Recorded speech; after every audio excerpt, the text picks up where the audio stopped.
Les changements climatiques constituent une des menaces majeures à l'équilibre de notre planète. Les catastrophes naturelles, les inondations, les sécheresses cycliques, les feux de brousse avec leurs conséquences néfastes qu'on observe au quotidien sont des indicateurs d'un dérèglement climatique général qui pèse négativement sur notre environnement et l'écosystème dans son ensemble.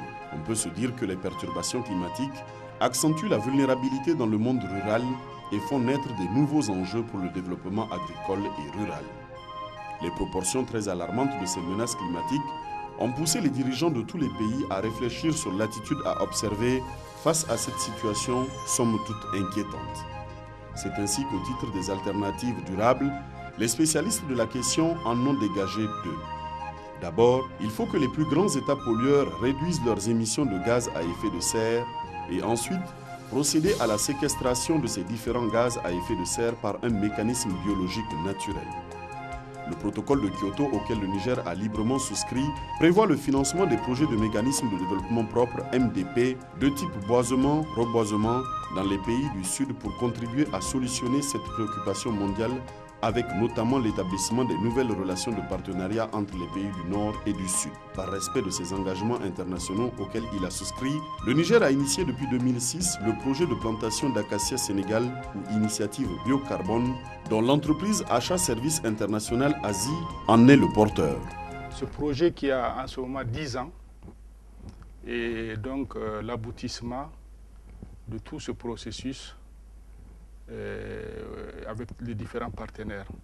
ASI, la société Achat Service International, a mis en place une unité de gestion et de suivi du projet et a signé avec le projet biocarbone de la Banque mondiale une convention.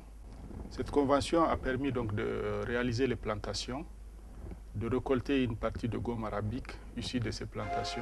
Au total, ce sont 8480 hectares repartis en 26 sites de peuplement d'acacia Sénégal dans 6 régions du Niger qui ont été réalisés par le PAC 3 avec plusieurs objectifs attendus.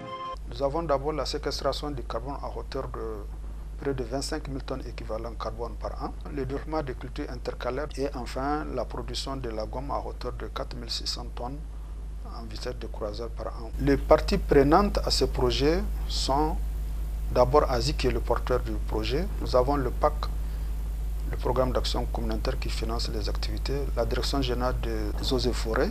Nous avons le Conseil national de l'environnement pour un développement durable et l'ICRISAT qui a été vraiment une institution de recherche notamment pour l'identification des sites mais aussi pour la certification des semences forestières qui ont été utilisées dans la production des plants. Le projet d'action communautaire PAC, avec l'appui de ses principaux partenaires qui sont la Banque mondiale et le Fonds pour l'environnement mondial, a mis en œuvre le projet de plantation d'acacia Sénégal. Et actuellement, sur ces sites, vous allez voir que la vie est revenue. Les agriculteurs sont revenus, les éleveurs sont revenus, la biomasse elle est revenue sur le terrain. Après 10 ans, je pense que le succès est là. L'agroforesterie a repris. Tous les agriculteurs ont un document foncier qui leur permet vraiment de continuer à travailler la terre, alors qu'avant c'était complètement abandonné. L'exécution harmonieuse des travaux sur les sites biocarbone du PAC 3 a été rendue possible grâce à l'engagement des milliers de femmes et d'hommes à travers non seulement des travaux physiques sur le terrain, mais aussi des responsabilités assumées au sein des différents comités de gestion des sites concernés. C'est dire que les femmes ont également joué un rôle important dans l'initiation, la réalisation et la gestion de ces sites. Le succès ainsi constaté a été également rendu possible grâce à l'encadrement des services techniques de l'environnement. On vient, on fait le tour du site, on discute sur les différents problèmes. Nous sommes là pour les encadrer, pour les former, pour suivre leurs activités et les aider à conduire leurs activités. Justement, à 2 formations, en élagage, en saignée, technique de saignée, on a eu 2 formations. Da ginwani da aduna da dubogin kaza kwari hilullu kayan an cera mu gara mu ayi tare da mu. An fara da shi kuma a zaka nan tare da mu ga da shi. Bayan da shi da an kai reno itacen sun ka girma yanzu kuma gashi tare da mu ga sassaka shi. Déjà, ces réalisations ont substantiellement contribué à la restauration de l'environnement et à la régénération du couvert végétal à travers les activités agroforestières qui y sont pratiquées. des experts et universitaires de l'environnement ont évalué les sites et en tirent un bilan satisfaisant. En moins de 10 ans, la population est constituée en grande majorité d'individus qui font plus de 6 mètres de haut et dont le diamètre dépasse les 20 cm.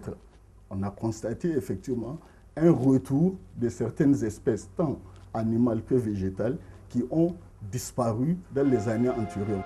Les impacts positifs des travaux de ce projet de plantation d'acacia sénégal au Niger se constatent aussi sur le quotidien des populations de zones couvertes.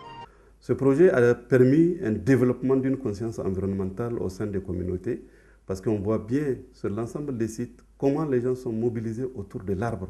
La plantation et la gestion de l'arbre constituent une véritable préoccupation du producteur. Il contribue aussi au développement local à travers des redevances qui sont versées aux communes.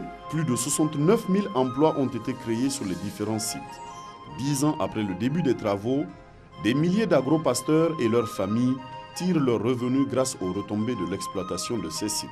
Les populations travaillent dès la pépinière jusqu'aux plantations.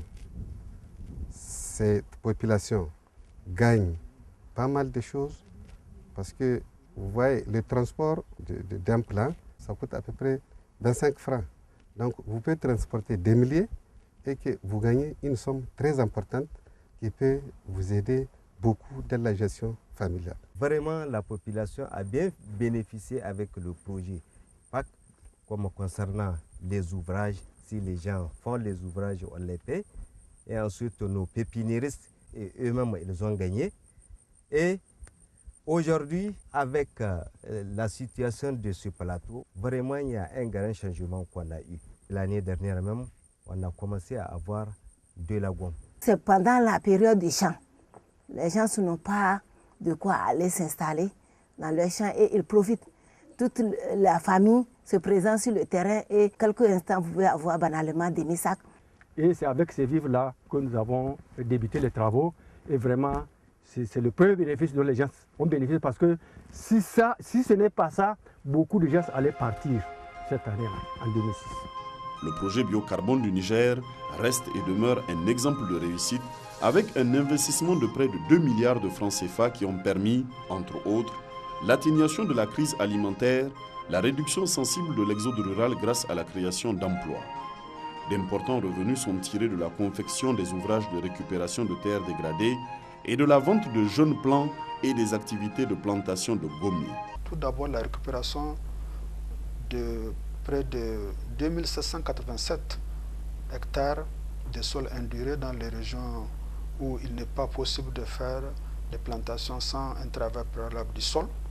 Nous avons la production et la plantation de plus de 7,6 millions de plants, la réalisation de 8400 hectares, l'inscription du projet au secrétariat exécutif du mécanisme de développement propre à partir de juillet 2013, la séquestration de plus de 32 650 tonnes équivalent carbone après une évaluation en 2015. La production de gomme de plus de 644 tonnes en 2015 et la production de cultures intercalaires pour la même année qui s'élevait à plus de 1142 tonnes, toutes céréales confondues. Plus de 19 000,5 tonnes de biomasse fourragère. Le retour de la végétation et aussi de la faune, beaucoup d'espèces qui avaient disparu ont fait leur réapparition. Au regard des éclatants résultats atteints, le projet biocarbone du Niger force l'admiration. Les acteurs intervenus ne tarissent pas d'éloges à ce propos. On peut dire que le projet est une réussite éclatante et qui pourrait faire école. Donc mes impressions sont très positives et je profite de l'occasion que vous m'offrez pour vraiment féliciter les populations de cette localité pour cette initiative déjà qui dure depuis plus de 10 ans, qui leur a permis, au terme d'un processus laborieux certes, mais de récupérer 206 hectares de terres qui n'étaient pas productives avant. Aujourd'hui, plus que par le passé, la mobilisation doit se généraliser pour limiter les menaces climatiques sur les activités agro-silvopastorales et halieutiques. Ainsi, nous devons agir et faire de l'adaptation un facteur déterminant dans le développement rural à la base. Les décideurs politiques et partenaires financiers ont largement discuté de cette problématique à la COP22 tenue du 7 au 18 novembre 2016 au Maroc. Le projet de plantation d'acacia Sénégal intervient sur 4 fronts que sont l'atténuation, l'adaptation, la sécurité alimentaire et la lutte contre la pauvreté. L'importance des activités déjà réalisées sur ces sites autorise l'espoir et permet de dire désormais que la gestion de notre environnement est au cœur de nombreuses préoccupations sociétales, politiques et financières et du coup contribue à la survie économique d'une frange importante de la population rurale du Niger. Il faut que nous ayons au moins 30% de la superficie du pays, c'est-à-dire les 30% de 1 260 000 km². Donc l'État du Niger à lui-même ne peut pas tout prendre en charge. Donc nous aurons certainement besoin de l'appui de nos partenaires classiques afin qu'ils nous aident à aller dans ce sens. Au regard de l'importance des investissements consentis, des résultats tangibles obtenus, de l'engagement et l'engouement des populations au niveau des terroirs, le projet de plantation d'acacia Sénégal mérite d'être multiplié, pérennisé et perpétué pour permettre à une frange encore plus grande des populations du Niger de profiter de ces multiples retombées. Les investissements réalisés permettent de réduire sensiblement la vulnérabilité des populations touchées. L'initiative Biocarbone du PAC 3 est un exemple concret de mise en vigueur de mesures prioritaires d'adaptation et d'atténuation de la vulnérabilité des populations face aux aléas de changement climatique au Sahel.